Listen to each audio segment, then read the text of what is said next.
Ok. A partir de agora a gente está gravando, pessoal. Boa noite a todos. Quem não puder participar da aula online, que assista a gravação, que hoje já tem cálculos e informações fundamentais da disciplina, tá? Um breve histórico aqui, uma pequena introdução. Eu vou deixar depois o livro que eu tirei essas informações. Não sou eu que estou dizendo, tá? Eu estou só citando aqui. Mas o livro, o Projeto Geométrico de Rodovias, ele te diz uma coisa interessante sobre os elementos essenciais para que você desenvolva um bom projeto de rodovias, né?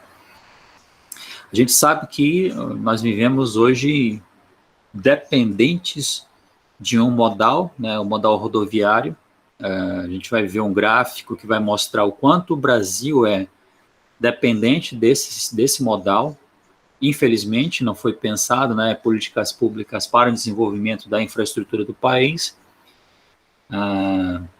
Primou-se apenas pelo rodoviário, né, por uma questão de venda de caminhões e carros, uma coisa bem populista. Infelizmente, eu vou mostrar para vocês a disparidade que o Brasil enfrenta quando comparado a outros países que têm uma infraestrutura bem, né, harmônica com outros modais e conseguem, né, atender de norte a sul do país, de leste a oeste. Não é o caso do Brasil, infelizmente. Insere-se nesse contexto, então, o bom funcionamento da infraestrutura de transportes, tá? Deve estar disponível a custos razoáveis, é interessante, para garantir que as pessoas tenham aí a possibilidade de trafegar e receber, né, suprimentos e mercadorias quando não produzidas na região, a esses custos, né, razoáveis, ok? E aí a gente vai ver um pouquinho desse comparativo, como eu falei, dos modais, rodoviário, ferroviário, hidroviário, aéreo. Aqui, pessoal, é o que eu estava falando. Olha o quanto o Brasil é dependente do modal rodoviário. Veja só, mais de 61% do transporte de mercadorias, insumos e pessoas também é feito via rodovia, né? Uma grande diferença entre o volume de tráfego rodoviário e os demais transportes. Então, veja lá, ó, o ferroviário atinge ou é suprido com apenas 21% do total, né, do volume de tráfego total de mercadorias e insumos do Brasil, o aquaviário 13%, o dutoviário 4%, o aéreo 0,5%. Então, veja o quanto se primou, né, pelo modal rodoviário e em detrimento dos outros, a gente acabou ficando dependente demais desse modal. Tá? E quando comparado a outros países, a gente está lá distante, né?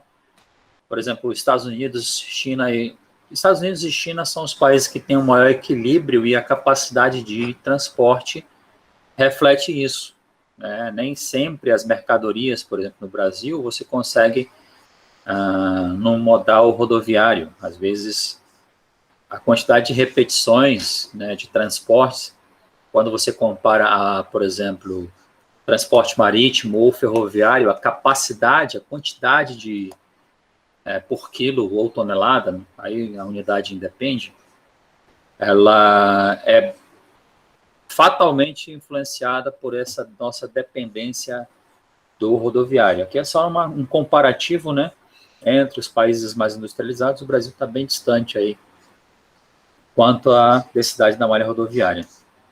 Tá? Uma outra informação interessante, o quanto nós ainda estamos engatinhando quanto à tecnologia e à preocupação quando falamos de rodovias. Você viu que 61% dos transportes no Brasil são feitos pelo meio rodoviário. Só que a gente pode imaginar assim, poxa, a gente tem tantas rodovias, né? Veja lá o quanto de volume é transportado no Brasil, 61%. Clênis chegou agora. Boa noite, Clênis. Aí você pode cair no engano de achar que a gente primou por esse tipo de transporte, por esse modal, e investiu nele. Na verdade, veja só, do total de 1 milhão, mais de 1 milhão e quase 2 milhões de quilômetros de rodovias que nós temos no país, pavimentados, 12% apenas. Tá? E os não pavimentados são quase 80% da nossa malha rodoviária. Planejados, 9% apenas, o resto é aquele sistema onde abriu-se uma estrada sem planejamento, sem um projeto geométrico correto, e ao longo dos anos ela foi recebendo manutenções e em algum ponto ela recebeu uma pavimentação, alguma preocupação dos entes públicos, né? Rodovias federais são 31%, as estaduais mais da metade, são 56%, as municipais 12%, duplicados não temos nem 10%, e a maioria das duplicadas são de concessão privada, ok? Não está aqui, mas é uma informação interessante a passar para vocês. A maioria das que nós temos duplicadas foram estradas que foram leiloadas, foram a leilão, passaram para a iniciativa privada e o privado investiu, e claro, ele cobra por isso, né, nos pedágios. Aqui a gente não tem, mas acho que em Mato Grosso já vai ter alguma coisa relacionada a pedágio. Quanto mais você desce para o centro do Brasil ali, quem viajou da última vez, a Kathleen, a Amanda e a Estela, que foram de ônibus para São Paulo, uma viagem bem legal, né, Kathleen? Vocês passaram por muitos pedágios, só que vocês viram a qualidade, né? A qualidade comparado às nossas rodovias aqui públicas geridas pela União e pelos estados. A classificação técnica, a gente vai classificar essas rodovias em função do volume diário, né, de tráfego, que a gente chama de VDM, volume médio diário. Tá? Aí você vai contar, tá? Até 300, até 500, até 1.000 unidades, né, veículos diários passando por essa rodovia, eu vou ter uma classificação. Ela vai da classe 0, tá? Que é a via expressa ou de classe especial, considerada como o mais elevado padrão técnico, com cruzamentos desníveis, e tem tudo nela. Tá? E aí ela vai, né, classe 1, pode haver pista dupla na classe 1. Número total de faixas será a função do volume de tráfego previsto e o volume médio diário maior do que 200 veículos nas duas faixas, né? Ou 1.400 veículos bidirecionais nesse tipo de classe 1, tá? Classe 2, rodovias de pista simples, suportando volume de tráfego diário médio. Lembrando, esse volume médio, ano horizonte, o que é o ano horizonte? É quando você projeta o volume para 10 anos. Daqui 10 anos a gente estima que haverá esse tráfego, tá? Isso não quer dizer que esse tráfego foi contado nos dias de hoje. Houve uma contagem, eu acredito que vocês fizeram uma contagem de tráfego na Estradas 1, e você projeta estatisticamente, usando algumas fórmulas de estatística, um volume médio diário para daqui 10 anos, tá? 700 a 1.400 veículos bidirecionais é uma classe 2, a classe 3 entre 300 e 700, veja que ela vai diminuindo, conforme ela aumenta a classe, quer dizer que ela está diminuindo a sua capacidade de tráfego, ok? Classe 4, rodovias simples até 300 veículos bidirecionais. Boa noite, Luciana, tudo bem? Tá? Traçado de rodovia. Como é que eu defino o traçado de uma rodovia? A gente vai verificar. A gente faz uma catalogação, um levantamento de dados, principalmente dados topográficos, como a gente viu na aula inicial, mas não são só apenas eles. A gente faz estudo geológico, estudo hidrológico, estudo da capacidade de tráfego, desse relevo, se é um relevo muito acidentado, se eu vou ter necessidade de fazer muitos desvios. O próprio autor do livro, ele cita uma coisa interessante, que eu acho que eu já tinha falado. O ideal seria a gente ligar o ponto A ao ponto B usando a matemática, né? Uma linha reta. Você praticamente nunca você vai conseguir isso.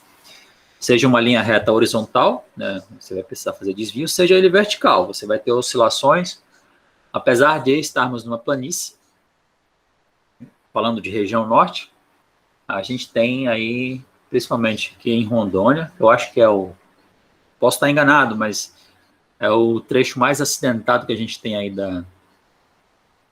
depois de Brasília ali até aqui, é o estado de Rondônia. A gente entra no estado do Amazonas ali praticamente a 319, tem poucas oscilações verticais. Roraima também, que eu conheço, é o estado que eu conheço, Roraima também poucas, né, oscilações verticais. Tá? É o que ele fala aqui. Ó. Instintivamente, o melhor traçado seria uma linha reta, infelizmente não é o caso. Tá?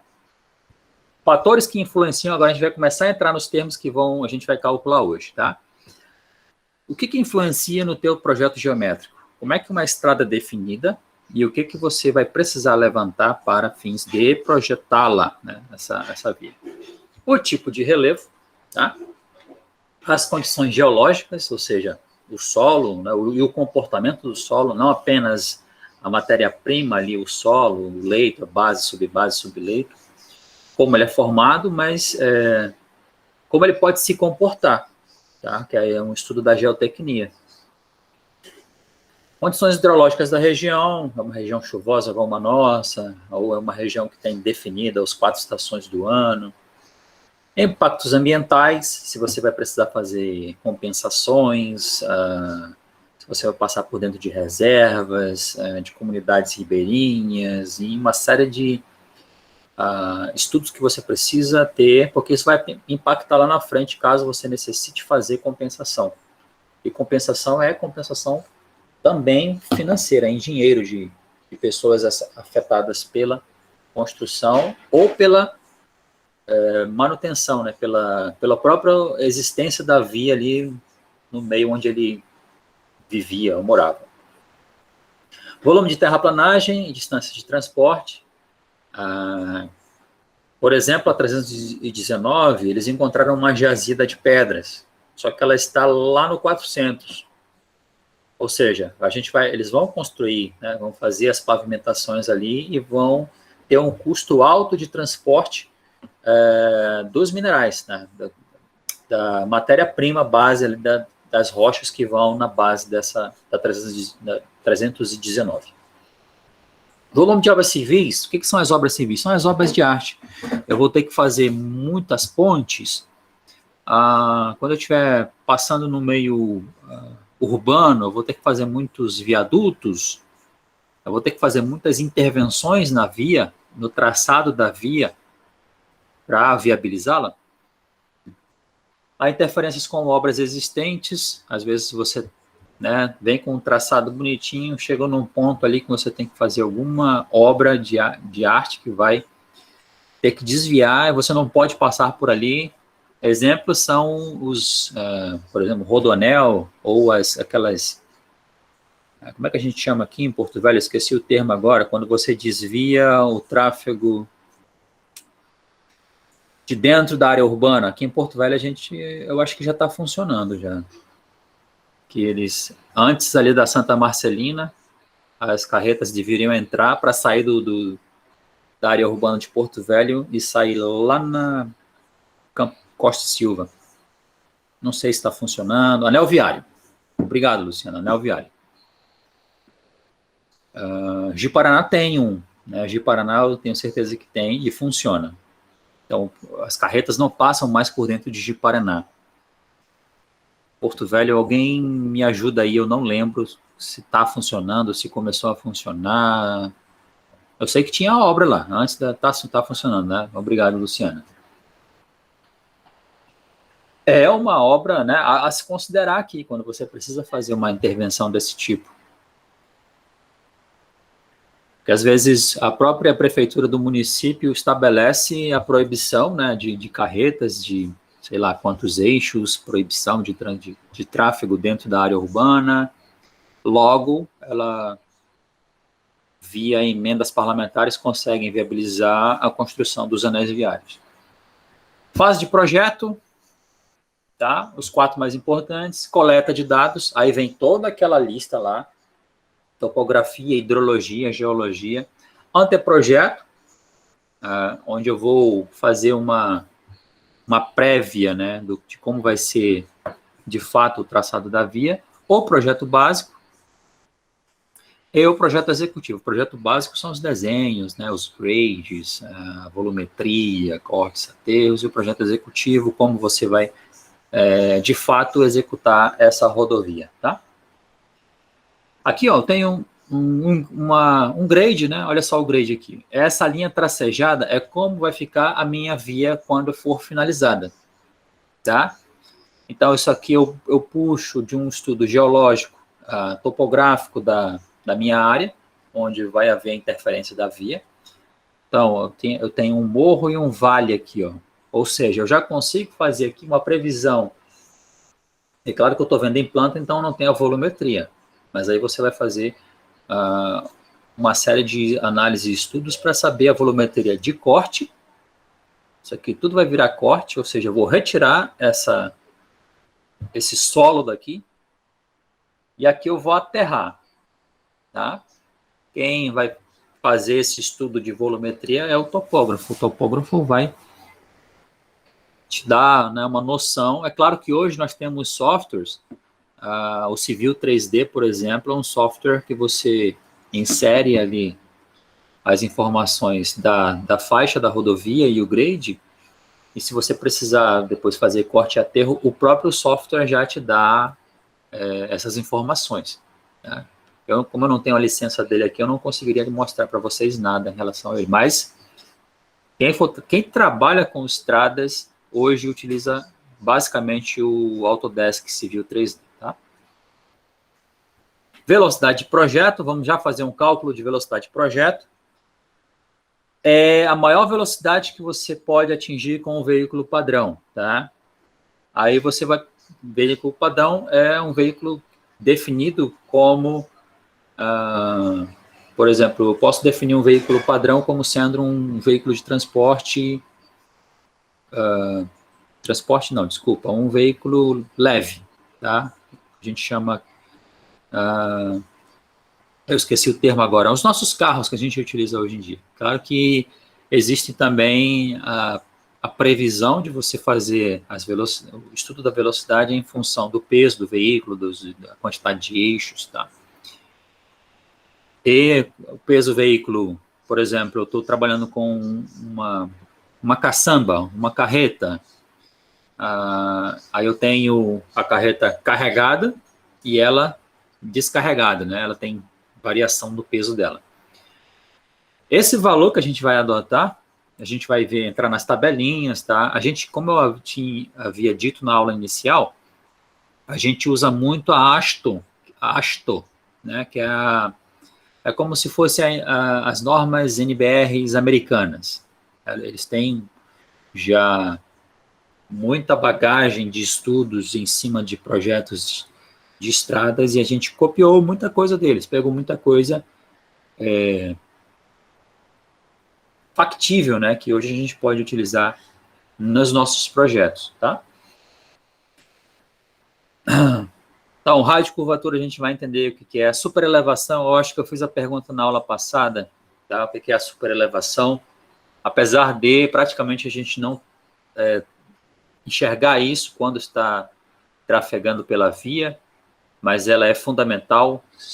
Eu não sei se eu respondi ao desafio de dizer para vocês o que era uma superelevação, qualquer coisa eu falo. Distância de visibilidade, quando estiver trafegando, a gente vai fazer o cálculo, tá? Eu preciso ter uma certa distância de visibilidade para enxergar algum obstáculo, algum veículo à minha frente, e uma distância de visibilidade também para fins de ultrapassagem. A gente vai fazer também essas verificações. Como é que eu atinjo, por exemplo, eu preciso dispor a cada X quilômetros de uma faixa, de uma prolongamento da via onde eu consiga ter, com que os carros consigam fazer ultrapassagens livremente ali. A gente vai ver isso também. Então, a gente vai definir tudo isso para a via em função desse estudo. A gente vai ver. Não, vai sempre funcionar assim. Eu não posso atropelar os dados, tá? Eu tenho o estudo topográfico, eu vou definir um grade ali. A partir dele, eu vou encontrar a velocidade de projeto, a velocidade média, a distância de visibilidade, a distância de ultrapassagem, tá bom? Não é o contrário, não é assim. Eu planejo, eu quero que essa via tenha uma velocidade média de 100 km por hora. E eu vou fazer de tudo para atingir isso. Não, porque você vai encarecer demais. Tá? Você encareceria demais. A gente vai ver aqui que uma coisa é a velocidade de projeto, a outra coisa é a velocidade média que o carro atinge, e elas vão oscilar um pouquinho uma entre a outra, exatamente porque você não consegue ter uma linha reta, tá? Se eu tivesse uma via que ligasse duas cidades em linha reta, tá? E sem oscilações de relevo, praticamente essa velocidade média e a velocidade de projeto se igualariam. Não é o caso. Às vezes você acelera, às vezes você reduz por causa de curvas, por causa de ultrapassagens. Acaba que a sua velocidade média não é a velocidade de projeto. A gente vai já ver, tá bom? Vamos lá. Olha só, a primeira formulinha aqui que eu vou mostrar para vocês é o tempo de percurso. Quanto tempo eu gasto para sair de A e chegar em B? Ela é exatamente a extensão do trecho, tá? Quantos quilômetros eu vou percorrer, dividido pela velocidade de projeto que você vai estipular, ok? Então, o tempo de percurso nem sempre é a extensão da via, tá bom? Exemplo, vamos dizer que a gente tem que ir daqui a Ariquemes, são 191 quilômetros, Porto Velho a Ariquemes. Aí você pode cair no engano de dizer assim, bom, se são 191 quilômetros e eu for a 100, praticamente eu faço em 2 horas. Não. Tá? A gente vai aprender a fazer esse cálculo aí. Porque exatamente você tem uma velocidade média onde você vai, ao longo do percurso, você vai ter uma velocidade diferenciada, tá? Você não vai conseguir manter, no nosso exemplo, 100 km por hora em toda a via, tá bom? Aqui é um gráfico onde eu faço exatamente essa verificação. D1, D2, D3 são as extensões, tá? Então, como é que eu interpreto esse gráfico aqui? Veja lá, eu vou pegar a distância 1 aqui. Então, vamos dizer que eu tenho que viajar, eu vou viajar e eu levei 12 horas, porque olha a minha velocidade aqui ó, de projeto. Ela é menor do que 20 km por hora, tá? Conforme a gente vai aumentando a velocidade do teu veículo, o que vai acontecendo com o tempo de viagem? Veja que ele vai sempre decaindo, tá? Então, por exemplo, pegar a via D2 aqui, uma distância D2 aqui. Ó. Eu percorro a via praticamente, ó, 6 horas. Se eu aumentar a velocidade, eu vou sempre diminuir esse tempo para percorrer a via inteira, tá? Ou a distância de um ponto ao outro. Olha só, aqui ela cruzou exatamente aqui no encontro de 2 horas a 60 quilômetros. Ou seja, eu posso imaginar aqui que essa via tenha 120 quilômetros, tá? Lá, se eu levei 2 horas para percorrer 60, quer dizer que ela tem 120 quilômetros. Dependendo daquela classe que nós vimos lá, eu só transformei aqui numa tabelinha, tá? Classe 0, o volume médio diário chega ali a 4 mil, entre 4 mil e 50 mil veículos por dia. São aquelas vias muito movimentadas, aquela Marginal Pinheiros, saída de São Paulo Santos, Dutra, Anchieta, são vias classe 0, tá? São vias muito movimentadas. Aí, a depender do terreno, tá? Você vai estipular uma velocidade de projeto. Então, veja que em planícies, né, quanto menos ondulação na via, eu consigo aumentar a velocidade do meu projeto. Eu consigo dizer, ó, por exemplo, região norte, estamos na planície amazônica.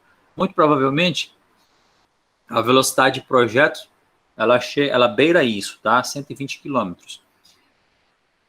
Porém, a gente vai ver uma outra coisa relacionada à sinalização.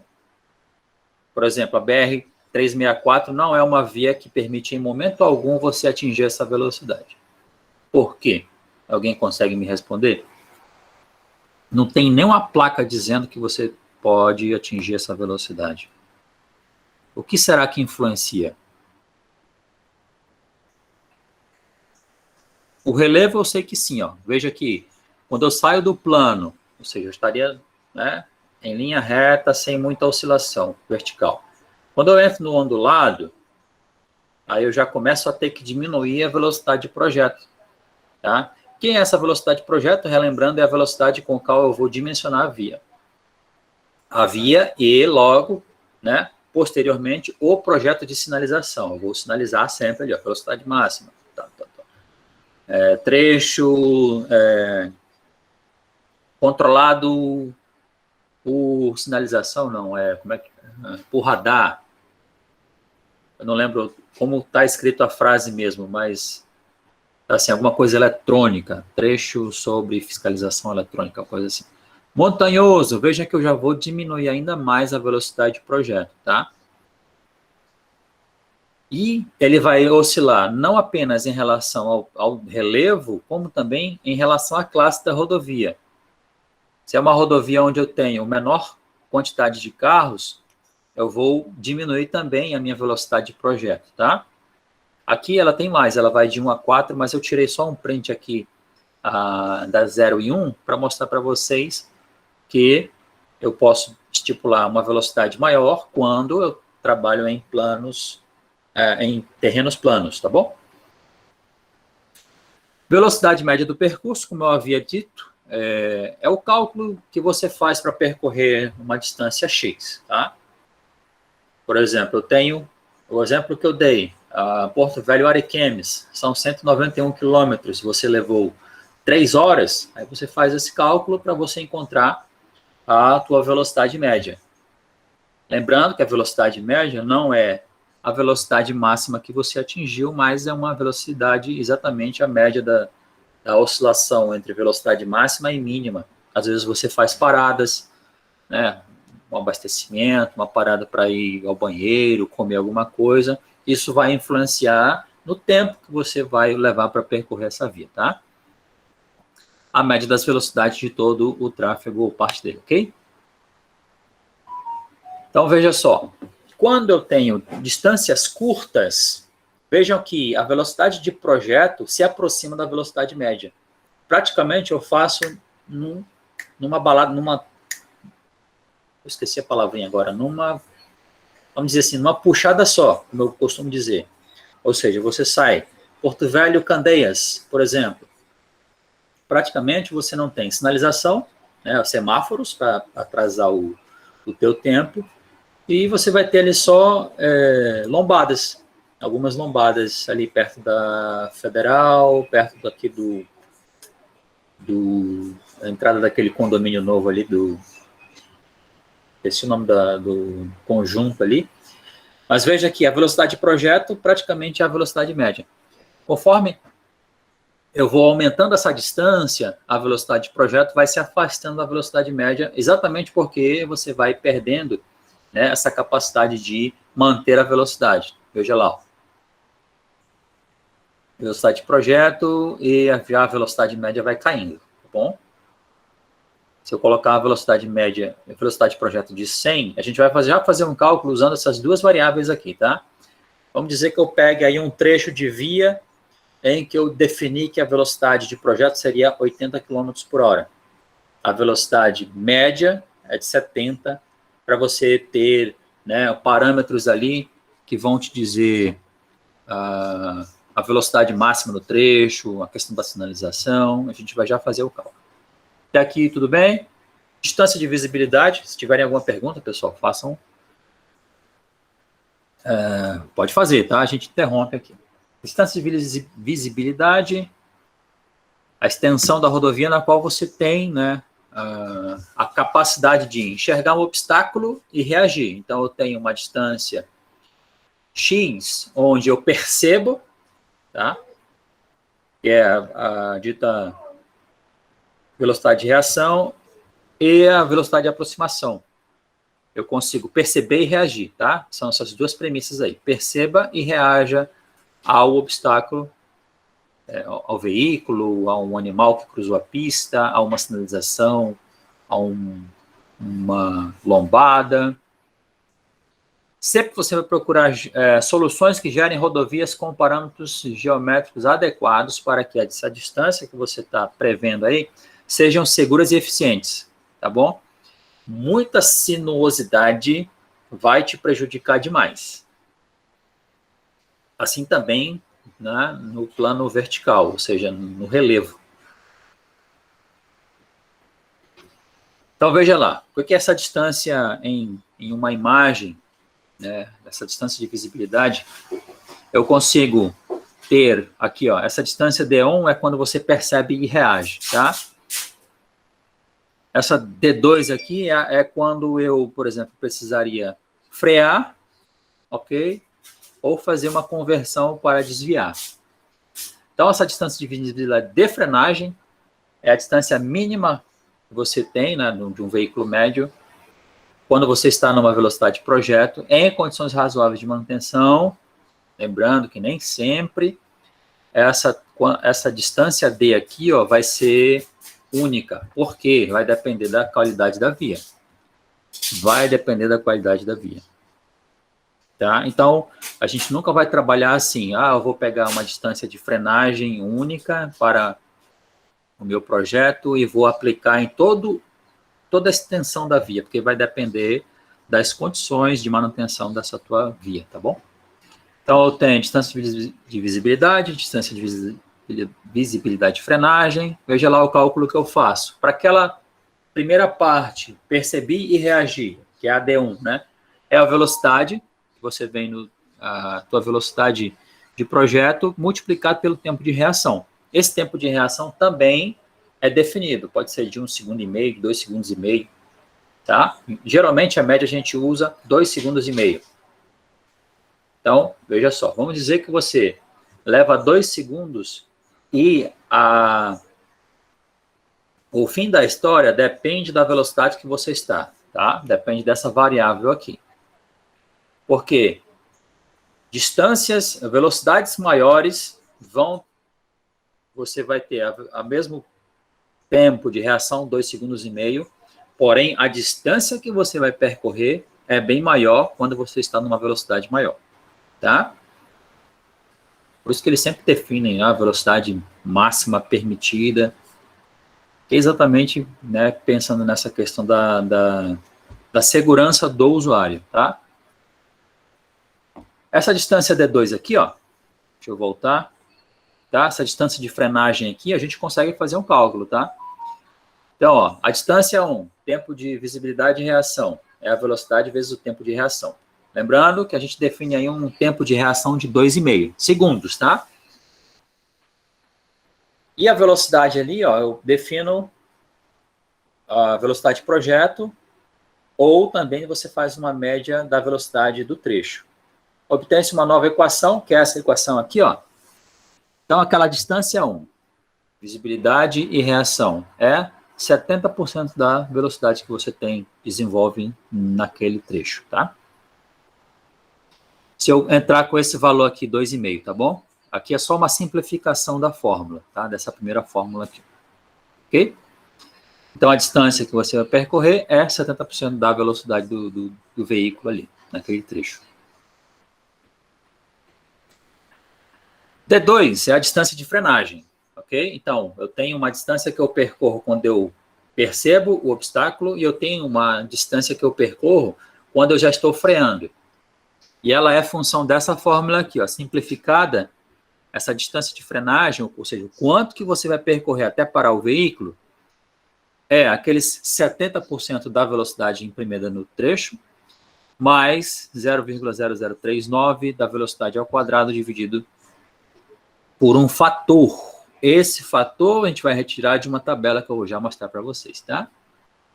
Lembrando, depende das condições de tráfego da via, depende da massa do teu veículo. Massas maiores vão demandar mais esforço de frenagem e às vezes até uma distância maior, tá bom? Aqui ele está usando um veículo padrão, um veículo modelo padrão. Vamos lá, olha só, essa tabelinha aqui é o que a gente vai já utilizar para fazer o cálculo, tá bom? Mas você pode consultá-la toda vez que você precisar fazer já os cálculos que a gente vai fazer hoje. Como é que eu leio essa tabelinha aqui? Velocidade de projeto, você define em função dos parâmetros que você já levantou, tá? Principalmente das sinuosidades, das sinuosidades horizontal e vertical. A velocidade média para o percurso, então eu tenho uma velocidade que eu digo que o veículo pode trafegar e, de fato, uma velocidade média que ele leva para percorrer um comprimento de via X, tá? O tempo de reação, você define aqui, ó, é constante, 2,5, ok? Nunca esqueça, tempo de reação do usuário, 2,5.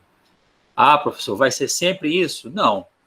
Depende das condições, da visibilidade, das condições do usuário, ele bebeu alguma coisa, ele está com sono, tá?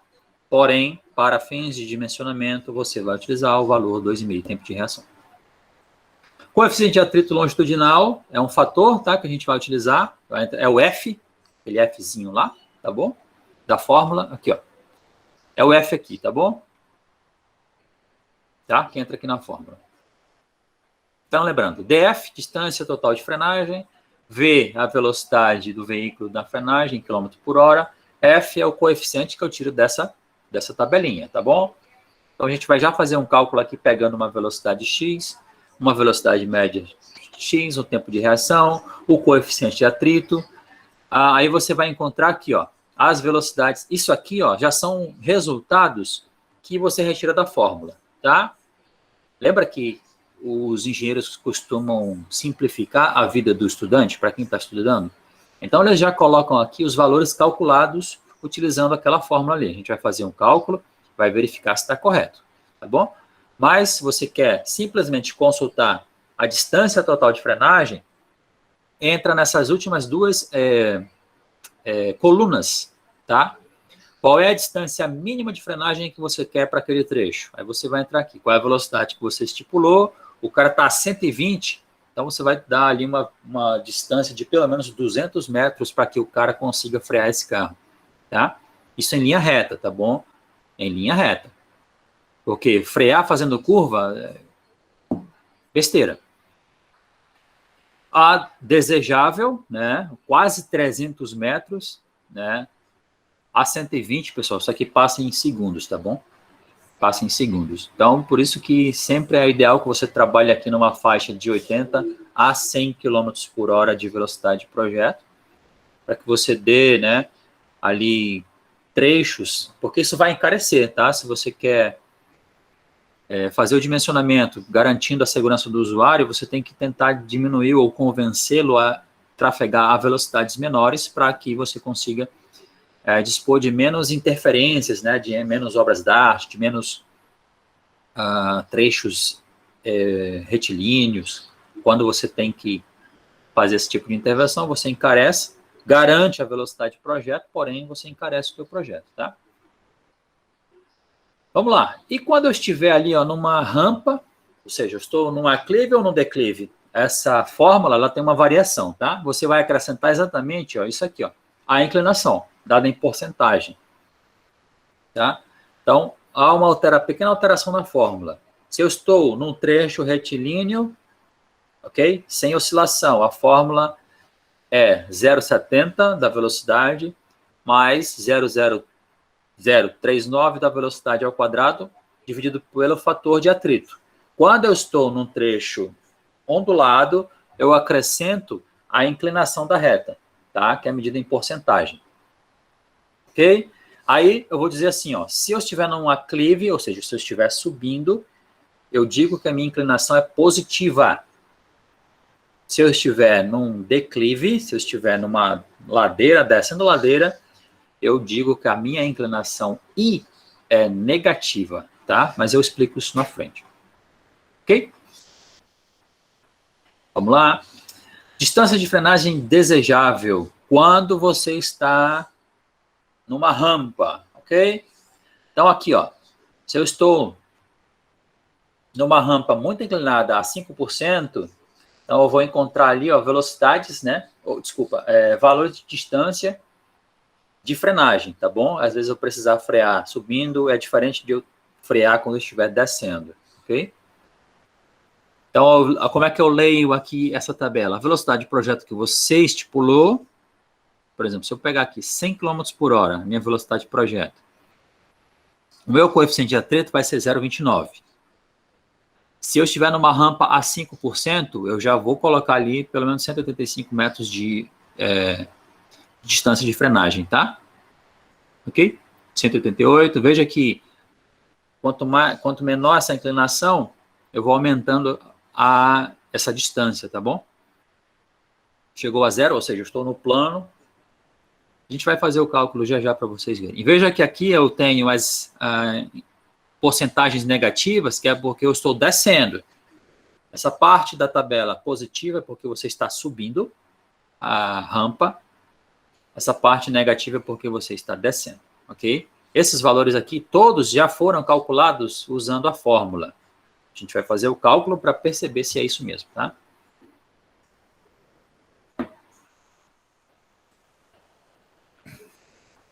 Aqui a recomendação dos americanos, tá? Pega aquela fórmula nossa lá e ela tem essa pequena alteração aqui. Eles usam, lembra, viu? A nossa fórmula brasileira, eles arredondam, né? O americano usa o valorzinho já estatístico mesmo, 0,695 da velocidade. A gente já arredondou para 0,7 da velocidade. Somado a velocidade ao quadrado, dividido por 254, que soma a aceleração. Né? Esse 981 é exatamente a aceleração da gravidade, mais ou menos a inclinação, porque depende se você está em aclive ou em declive. Tá? Aqui, se você usar a fórmula americana, tá? Aquela mesma tabela se transforma nessa daqui. Ok? Tipo de relevo vai influenciar? Com certeza, com certeza. Não só em custos, como também na velocidade média, logo também na velocidade de projeto que você vai estipular, ok? Relevo desfavorável, muito acidentado, vai influenciar, impactar, não apenas, como eu falei, na velocidade velocidade média desse teu percurso, como você vai diminuir, ter que diminuir, você é obrigado a diminuir a velocidade de projeto. Para ficar melhor. Faltou o cálculo aqui que a gente já pulou. Tá. Vamos fazer o cálculo então, tá? Deixa eu voltar aqui. Sabendo desses dados agora, velocidade de projeto, velocidade média. Vamos saber se esses dados que os engenheiros já passaram para a gente estão de acordo, tá? Isso aqui, ó. Velocidade de frenagem, ok? Se eu estiver numa rampa, se eu estiver num trecho retilíneo, que é esse aqui, ó. Vamos calcular a distância de frenagem desejada daquele trecho, de um trecho de rodovia, se eu estipular que a velocidade de projeto é de 100 km por hora. Tá? A gente vai fazer o cálculo se a rampa for ascendente a 3,5% ou se ela for descendente a 2,5%, ok? Então, primeira coisa que eu faço, entro naquela tabelinha lá, tá? Onde eu tenho a minha velocidade de projeto, vamos dizer que para o trecho eu defini que a velocidade de projeto seria 100 km por hora.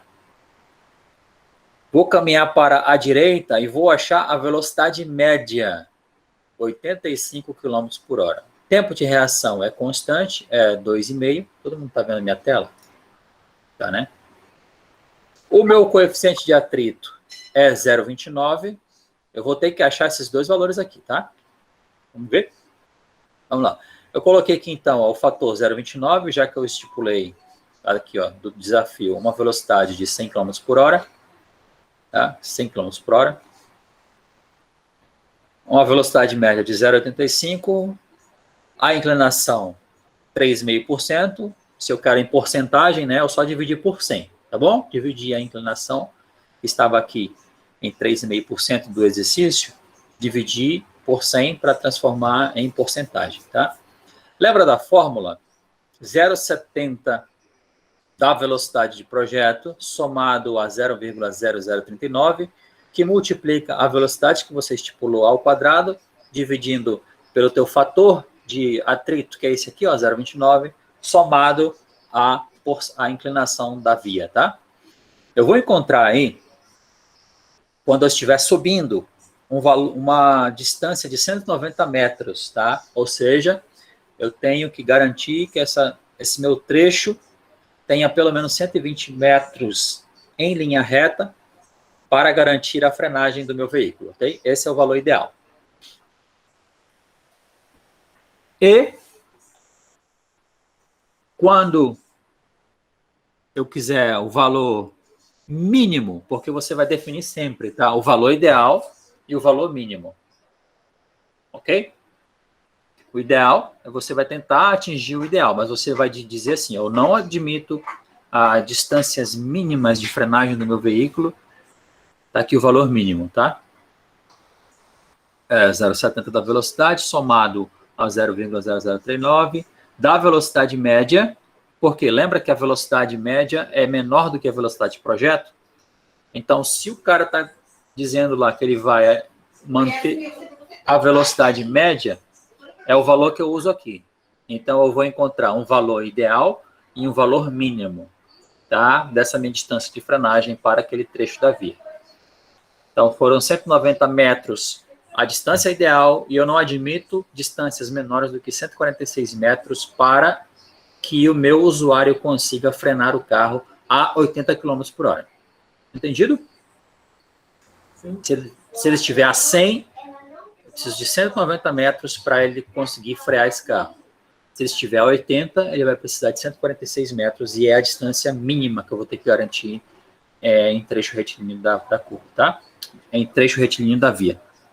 Considerando os 2,5 agora o cara está descendo, que é mais perigoso. Tá? Se você estiver subindo quando você freia, você tem uma reação do veículo. Se você estiver descendo e você freia com a mesma intensidade, com a mesma força, a distância, todo mundo concorda que a distância percorrida vai ser maior? Porque tem alguém contribuindo ali e esse alguém é a gravidade? Tá? O coeficiente de atrito vai ser o mesmo. Engraçado, o coeficiente de atrito é o mesmo, porém, acontece alguma coisa ali. Veja que a inclinação é menor, né? Eu estou descendo. Então, eu coloquei a inclinação negativa, lembrando, se ela é descendente ou negativa. É a mesma fórmula, tá, pessoal? 0,70 da velocidade de projeto, somado a 0,039 velocidade de projeto ao quadrado, dividido pelo fator de coeficiente de atrito, somado à inclinação. Olha lá quantos metros eu preciso para frear esse carro. Passou de 200 metros, tá? E se o cara estiver na velocidade estipulada de 80, que é a velocidade média para o trecho, ele vai precisar de 165 metros de distância para conseguir frear esse carro. Esse veículo, não vou chamar de carro, vou chamar de veículo que fica melhor, tá? Aqui, pessoal, se vocês quiserem e estiverem utilizando o MathCAD, vocês podem entrar com qualquer valor aqui, tá? Vamos pegar aqui 120 quilômetros. Então, eu vou colocar aqui, ó, 120 quilômetros de velocidade de projeto. A velocidade média já vai para 98, então eu vou corrigir aqui, 98. E o coeficiente de atrito já é outro, já é 0,28. Então, eu vou trocar aqui. Veja aqui, ó, vai para 260 e 2 metros de distância que você precisa para conseguir frear esse carro. Esse veículo, desculpa, esse veículo, tá? Já aqui, ó, se você estiver em um declive descendo, passa dos 300 metros se você estiver a 120, tá? Aí já foi bem mais considerável, né? A distância já bastante mesmo. Quando ele está em declive, no caso, que acho que vai mais rápido, não sei. Não tem o ditado para baixo todo santo ajuda? Aqui ele vai precisar de bem mais distância para conseguir frenar esse carro, tá? Esse veículo. Não sei porque eu estou falando carro, é veículo. Ok? Vamos para frente. Vamos lá. Aqui a fórmula da norma americana, tá? Todo mundo vendo minha tela. Tipo de relevo, que eu já tinha dito, vai influenciar, tá bom? Condições geológico-geotécnicas. Isso aqui, pessoal, eu estou explicando melhor o que estava lá no começo, tá? Aquilo que você precisa levantar para fins de dimensionar a tua via, tá? Então, relevo, quem puxa isso? O topógrafo. Condições geológico-geotécnicas, quem puxa isso? Além de um engenheiro de solos, né, um engenheiro civil também, né, vai para o laboratório, vai estudar o perfil geológico lá, onde começa um trecho ali, né, porque você, quando estuda o perfil geológico ali, você encontra ali, claro que não está bem definido como está na literatura. Isso aqui é uma camadinha de argila, e aqui eu já tenho uma camadinha de areia. Não é daquele jeito, a gente sabe, o solo está todo misturado, mas ele tem que traçar um perfil, porque isso vai influenciar na quantidade, na volumetria de solo que você vai precisar retirar, porque não é o solo ideal para fins de projeto de rodovia, ok?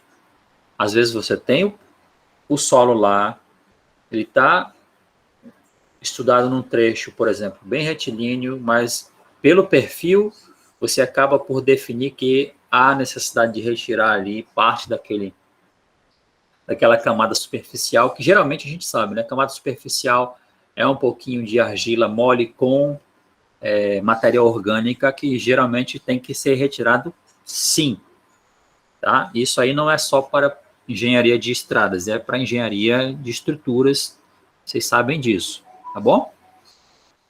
Por isso que a gente sempre escava as fundações, né? Para evitar aquela parte onde tem matéria orgânica em decomposição ali, às vezes por causa do lençol freático.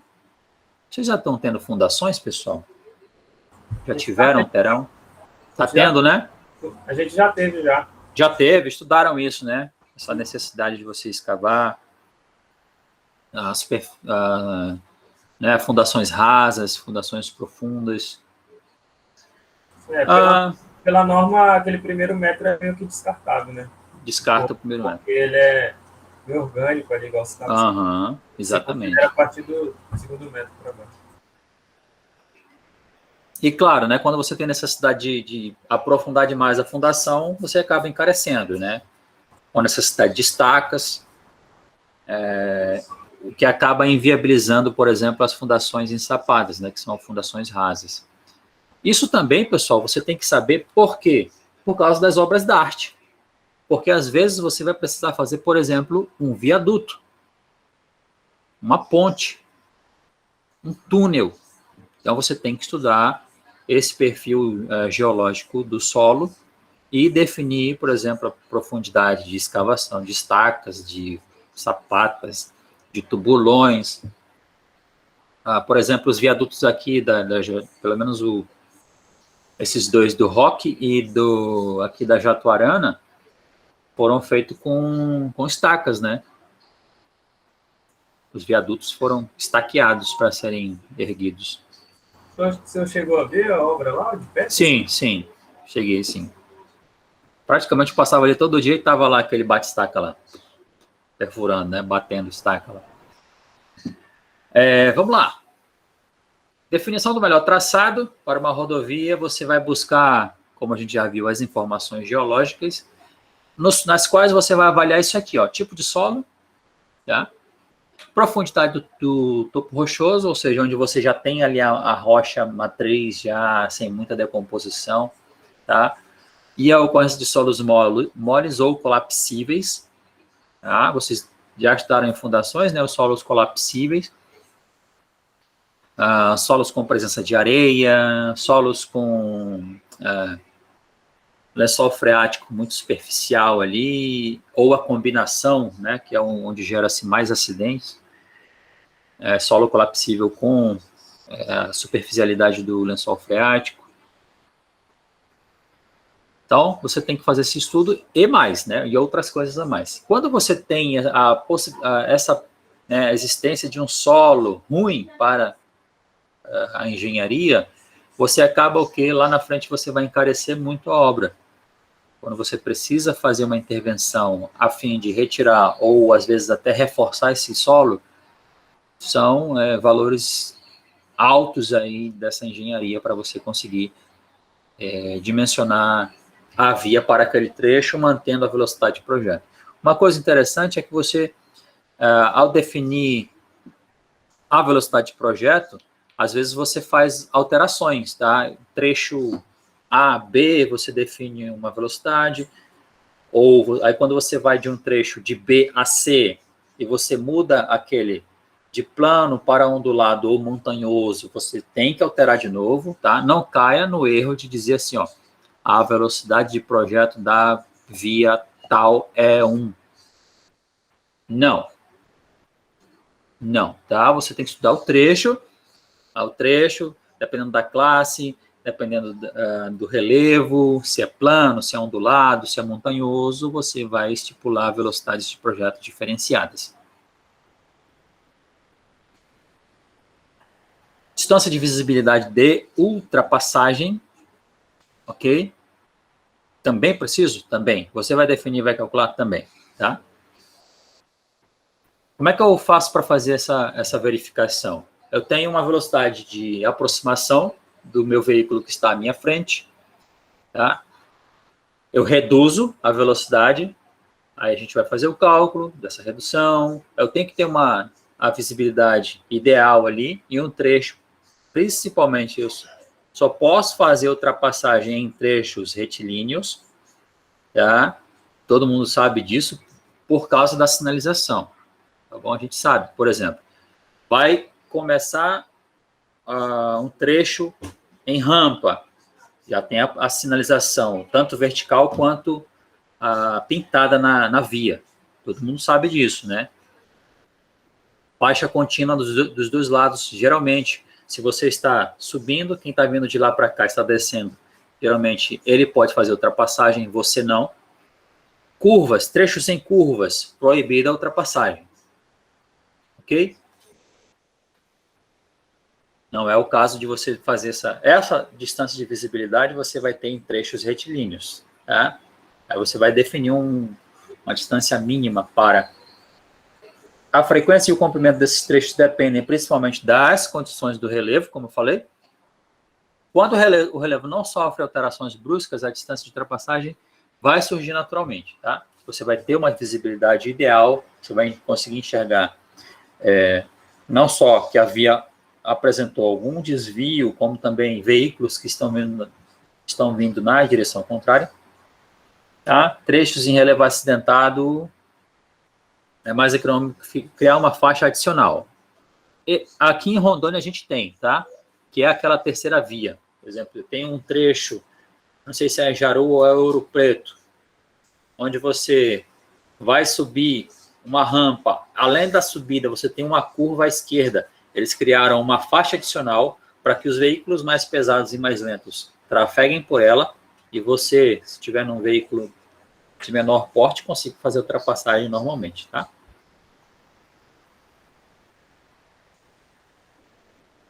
Que é isso aqui, ó, essa é a última parte aqui, tá? Tá aqui, ó, vamos lá. D1, distância de aproximação, onde eu vou aproveitar para reduzir a minha velocidade, muitas vezes, para ter uma velocidade de segurança, estudar, né, fazer as minhas análises se eu consigo ou não fazer ultrapassagem segura. A distância de ultrapassagem, tá? Eu tenho aqui, ó, 1/3 dessa distância D2 aqui, tá? Ou seja, 2/3 é quando você está ultrapassando e aí você tem que finalizar a manobra, ok? Evitar, por exemplo, emparelhar, perceber o perigo e tentar frear, porque você não tem noção do que o usuário ao teu lado vai fazer. Às vezes ele pode se assustar, frear e você freia também. Permanece os dois, um do lado do outro, tá? Você tem que estudar o modo de iniciou a manobra, você vai finalizar.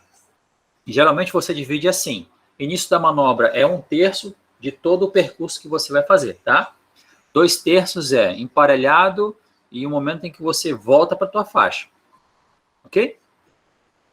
É assim que a gente divide. Então, D1, aproximação. D2, iniciei a manobra. O final da manobra aqui também é D2, tá? Só que aí ele divide em 1/3 para o início da manobra. Emparelhei, voltei. Tá? D3 é onde eu já liberei a outra faixa. Tá? D4 é uma distância de percepção do usuário que está vindo na direção contrária de você. Okay? Então, como é que eu faço esses cálculos? Eu vou dividindo. Tá? Distância 1, ou seja, a distância lá de aproximação. Tá? O tempo de reação é uma constante, 2,5 segundos. Ok? A velocidade é a velocidade do veículo no momento da ultrapassagem.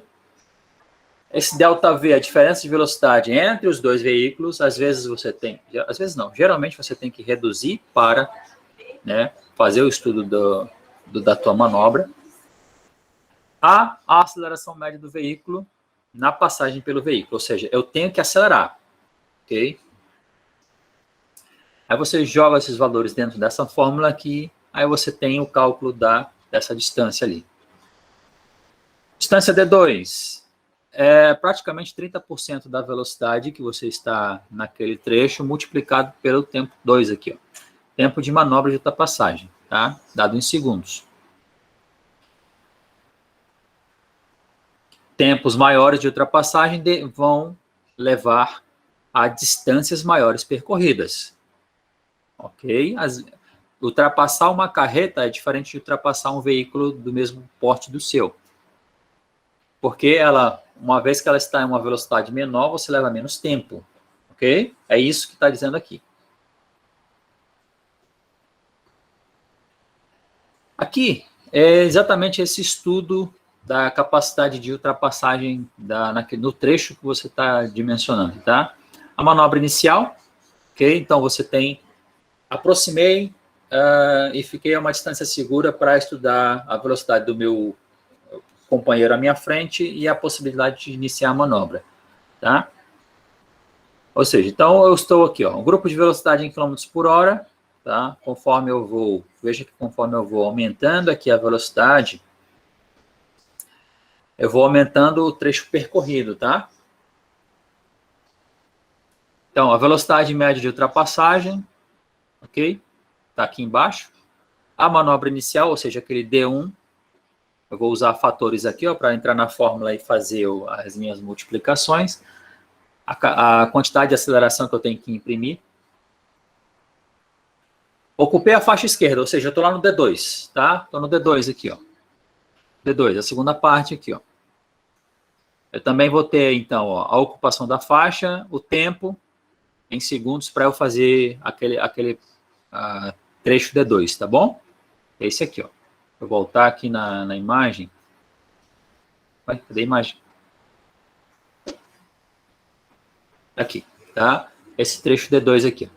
Iniciei a manobra, ocupei a faixa contrária, levei um tempo para fazer essa ultrapassagem, ele fez o cálculo aqui, tá? Tá aqui os valores, a distância percorrida, tá bom?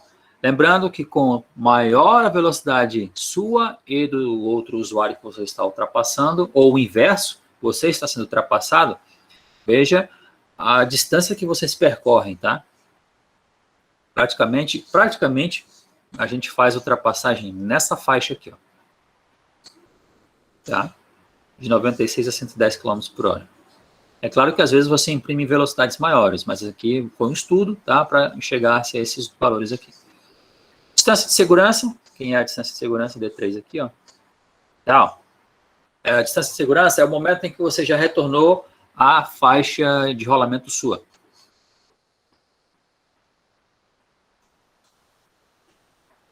Então, a distância mínima de ultrapassagem é exatamente a somatória de tudo isso que você fez. D1, aproximei. D2, iniciei, tomei a faixa da esquerda e fiz a ultrapassagem, voltei e estou já de volta na minha faixa. Então, é o somatório isso aqui, ó. D1, mais D2, mais D3, mais D4. Tá? D1, por exemplo, vamos lá, vamos pegar aqui o estudo que eu estou fazendo aqui, eu estou nessa faixa de ultrapassagem aqui, ó, 110, tá? Levei 113 metros para reduzir a minha velocidade e analisar o ponto onde eu posso iniciar a ultrapassagem. Comecei a ultrapassagem, assumi a faixa da esquerda, levei 314 metros, fiz a ultrapassagem, comecei a retornar para uma distância segura, 209 metros. Se eu somar esses três, D1, D2, D3 e D4, eu vou ter aqui essa somatória, tá? Ok? A fórmula aqui para eu achar o trecho mais crítico da ultrapassagem, tá? 30% praticamente da velocidade multiplicado pelo tempo que você leva para percorrer aquele trecho D2.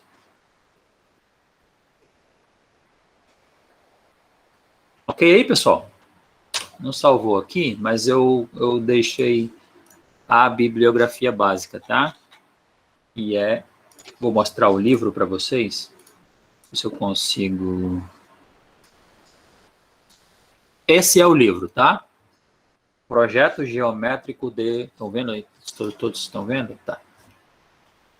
Esse livrinho é o mais completo, o livro mais completo que você tem para projetos geométricos de rodovia, que é a base de Estradas 2. Tá bom? Praticamente eu tirei a apresentação daqui, para a gente fazer os cálculos. Também tirei as fórmulas daqui. Acho que ele tem lá na biblioteca. Eu tinha esse livro. Ele tomou o rumo dele, diferente do meu. Muito bom, tá? Pesquisem se tem lá na biblioteca. Eu acredito que tenha, sim. E aí a gente vai fazer todos os cálculos tirando as fórmulas daqui, tá bom? Porque ele apresenta sempre as tabelinhas, multiplicando para você. Eu estou na dúvida, como é que esse cara chegou nesse valor aqui? Entra com a fórmula, faz os cálculos de vocês. Tudo bem? Na próxima aula a gente vai fazer mais cálculos. Eu vou deixar esse material de cálculo também para vocês calcularem outros valores, tá bom? É só entrar, lembrando, é só entrar com o valor aqui, mudar. O MathCAD, acho que ele tem uma versão educacional que você pode baixar. Tá bom? Beleza, professor. Até aqui, pessoal. Alguma pergunta, alguma dúvida? Tranquilos? Eu já vou disponibilizar esse material. Aí vocês vão baixar, vão fazer as análises de vocês. Porque para a próxima aula a gente vai calcular a questão de quando você tem que fazer curva. Tá? Fazendo curva, aí eu vou fazer uma série de cálculos. Eu quero, muito provavelmente a gente vai conseguir entrar na questão da sinalização, porque existe um projeto de sinalização também, fundamental para a segurança da via. E aí, alguma pergunta, pessoal? Tudo tranquilo com vocês? Como é que tá aí? Foi de boa. Eu queria saber qual foi aquela D4 que o senhor pegou aí. Eu não vi qual foi o D4 aqui. Aqui, ó. Vamos lá. 113 mais 314 mais 209, que é a D3. Não tá aparecendo. Não tem D4 aqui.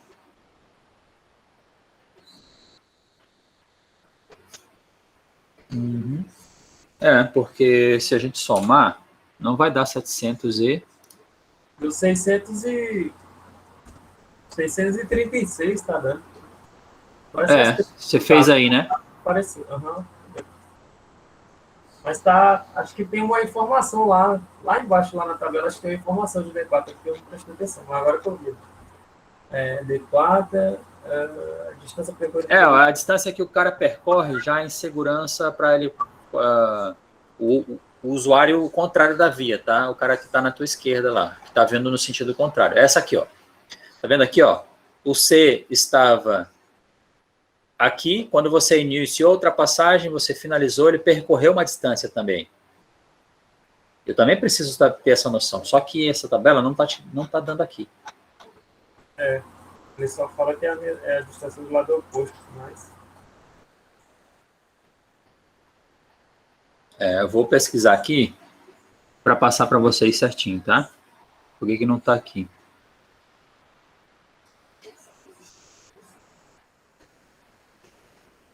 Ok, pessoal? Pode mostrar a capa do livro de novo aí para ver? Sim, deixa eu puxar aqui. Esse carinha aqui.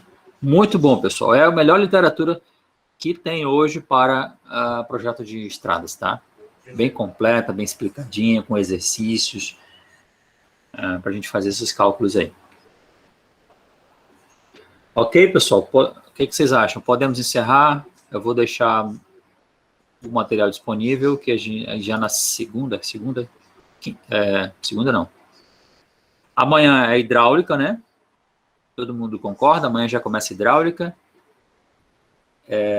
Quarta-feira que vem a gente faz já outros cálculos aqui relacionados à disciplina de projeto geométrico, tá bom?